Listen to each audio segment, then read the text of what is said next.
Samajwadi party के ticket पर लड़ रहे नवाब इकबाल महमूद की छवि बेदाग है। जी हां, असमोली विधानसभा सीट से आपके सामने है पिंकी यादव।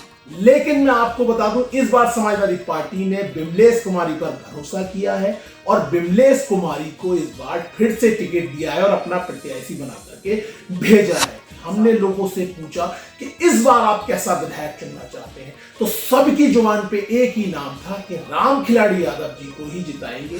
आदाब साथियों, मैं समाजवादी पार्टी सांस्कृतिक प्रकोष्ठ का प्रदेश सचिव सुहेल कुरैशी आपका बहुत स्वागत करता हूं। साथियों, आज हम बात करेंगे संभल जिले की चारों विधानसभा सीट पर और उनके प्रत्याशियों पर। लेकिन उससे पहले मैं आप सभी से कहना चाहता हूं कि आज पहले चरण का मतदान हो रहा है उत्तर प्रदेश के अंदर। आप सभी जाइए और वोट डालिए, और वोट विकास पे डालिए, ना कि विनाश पे डालिए। जी हां, अगर आप सोचेंगे विकास और विनाश, तो विनाश जाएंगे तो किसी और के साथ, और अगर विकास पे जाएंगे तो समाजवादी पार्टी आपका इंतजार कर रही है। आप समाजवादी पार्टी की सरकार बनाइए और उत्तर प्रदेश में विकास की गंगा को बहाइए। दूसरी बात साथियों, आज हम संभल जिले की चारों विधानसभा सीटों पर और उनके प्रत्याशियों पर बात करेंगे कि आखिर संभल जिले की चारों विधानसभा सीटों पर किस प्रत्याशी का क्या मूड है। तो साथियों, हम सबसे पहले बात करेंगे संभल जिले की असमोली विधानसभा सीट पर। जी हां, असमोली विधानसभा सीट से आपके सामने है पिंकी यादव। पिंकी यादव पिछले 2 बार से असमोली विधानसभा से विधायक हैं, क्योंकि उन्होंने जनता के लिए बहुत कार्य किए हैं, जनता के बीच में रहती हैं, और जनता ने उन्हें यही कारण है कि लगातार 2 बार विधानसभा पहुंचाया, और विधानसभा पहुंचाने के बाद उत्तर प्रदेश में एक बार सरकार भी बनाई। एक बार वो सत्ता में विधायक रही, एक बार वो विपक्ष में विधायक रही, और तीसरा के अभी मौजूदा स्थिति यह है कि समाजवादी पार्टी से उनको फिर से टिकट मिला है, और असमोली की जनता उनको दोबारा से नहीं बल्कि तिवारा से विधानसभा भेजने का काम कर रही है। लोकल स्थिति यह है, जो मैंने वहां पे सर्वे किया है, जो मैंने और मेरी टीम ने असमोली में घूमकर सर्वे किया है, हम लोगों ने समथिंग 185 गांव में वहां पर घूमे हम लोग। असमोली विधानसभा में पिंकी यादव का हमें कहीं पर भी विरोध नहीं मिला। वहां पर क्या हिंदू, क्या मुसलमान, क्या सिख, क्या ईसाई, जो भी कम्युनिटी के लोग थे, जिस भी कास्ट के लोग थे, सभी की एक आवाज थी कि हाँ, पिंकी यादव को हम इस बार फिर से असमोली विधानसभा से विधानसभा भेजेंगे। तो साथियों, ये तो था संभल जिले की पहली सीट असमोली से क्या रुझान है। तो मैंने जहां तक लोगों से बातचीत करी, लोगों से मिला, लोगों का हालचाल लिया, लोगों से एज ए समाजवादी पार्टी का कार्यकर्ता बन के नहीं गया, मैं और मेरी टीम एज एक आम आदमी बन करके लोगों से मिले, उनसे राय ली कि आप इस बार किसे वोट देंगे। तो मैं आपको बता दूं, अगर हम 50 लोगों से मिले तो 50 में से 40 लोगों ने कहा कि हम पिंकी यादव को वोट देंगे। तो ये था रुझान कि पिंकी यादव दोबारा से नहीं बल्कि तिवारा से लखनऊ जाने की तैयारी हो चुकी है, और पिंकी यादव विजयी हो रही है। ये तो थी सीट असमोली की बात। अब हम आते हैं संभल जिले की दूसरी सीट, जो कि सबसे बड़ी भी है और संभल जिले का गढ़ माना जाता है। संभल से हमेशा से ही समाजवादी पार्टी की सीट निकली है। वहां पर लगातार 5 बार विधायक रहे नवाब इकबाल महमूद जी को फिर से पार्टी ने भरोसा जताते हुए उनको फिर से इस बार टिकट दिया है। समाजवादी पार्टी के टिकट पर लड़ रहे नवाब इकबाल महमूद की छवि बेदाग है। उन्होंने कभी किसी भी धर्म, जाति में घुस करके काम नहीं किया है, बल्कि जो भी उनके दर पे गया है वहां पर उन्होंने उसका काम किया है। क्योंकि नवाब इकबाल महमूद पिछले 25 साल से समाजवादी पार्टी से संभल में विधायक हैं, और 6ठी बार भी समाजवादी पार्टी ने नवाब इकबाल महमूद पर भरोसा जताया है और उनको 6ठी बार टिकट दिया है। इसी कारण जब हम असमोली से चले तो हमने सोचा कि क्यों ना संभल के लोकल में और संभल विधानसभा में आने वाले गांव में घूमा जाए। हम लोगों ने वहां पर घूमे और लोगों से हालचाल लिया, लोगों से जाना, ऐसे समाजवादी पार्टी पदाधिकारी नहीं, कार्यकर्ता बन के नहीं, बल्कि एक आम आदमी बन के। तो मैं आपको बता दूं, यहां पर 80% लोगों ने नवाब इकबाल महमूद जी का समर्थन किया कि हाँ, नवाब इकबाल महमूद जी यहां से जीत रहे हैं। वजह उनका आम होना, उनकी सादगी भरा लहजा होना।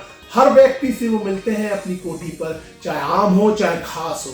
तो यही कारण है कि संभल की जनता फिर से उनको विधानसभा पहुंचाने का काम कर रही है और इसीलिए समाजवादी पार्टी के राष्ट्रीय अध्यक्ष अखिलेश यादव जी ने उन्हें संभल से 6ठी बार टिकट दिया है और वो फिर से संभल की जो जनता है उनको विधानसभा पहुंचाएगी। ये हो गई 2 विधानसभाओं की बात। अब हम आते हैं किन्नौर विधानसभा पे, जो कि संभल जिले की तीसरी विधानसभा है। जी हाँ साथियों, इससे पिछली बार वहां पर समाजवादी पार्टी के ही विधायक थे राम खिलाड़ी यादव जी, जो कि शासनकाल में बहुत अच्छा उन्होंने कार्य किया, वहां पर बहुत अच्छा लोगों का साथ दिया और जनता ने उन्हें चुन करके भेजा और समाजवादी पार्टी की सरकार बनी और अखिलेश यादव मुख्यमंत्री बने।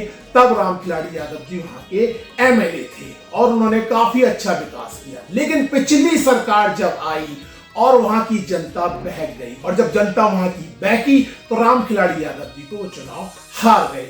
लेकिन उसका खामियाजा जो भुगतना पड़ा वहां की जनता को भुगतना पड़ा और वहां की जनता बड़ा ही अफसोस हुआ वहां की जनता को कि वो इन लोगों के बहकावे में आ गए और एक ऐसे विधायक को उन्होंने हरा दिया जो उन्होंने वहां पर बहुत काम किया था।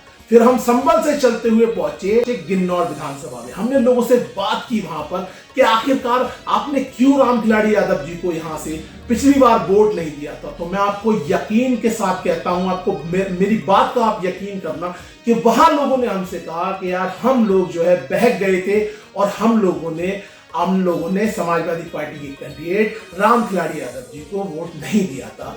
लोगों के बहकावे में आकर के इन नेताओं के बहकावे में आकर के समाजवादी पार्टी को वोट नहीं दिया था। हालांकि फिर भी काफी वोट मिला था उन्हें, लेकिन बहरहाल वो उस बार चुनाव हार गए थे। हमने लोगों से पूछा कि इस बार आप कैसा विधायक चुनना चाहते हैं, तो सबकी जुबान पे एक ही नाम था कि राम खिलाड़ी यादव जी को ही जिताएंगे, समाजवादी पार्टी के प्रत्याशी को जिताएंगे और समाजवादी पार्टी को जिताएंगे कि राम खिलाड़ी यादव जी भी वहां से जीत रहे हैं। अब आ गई चौथी और आखिरी सीट संभल जिले की, जो कि है चंदौसी।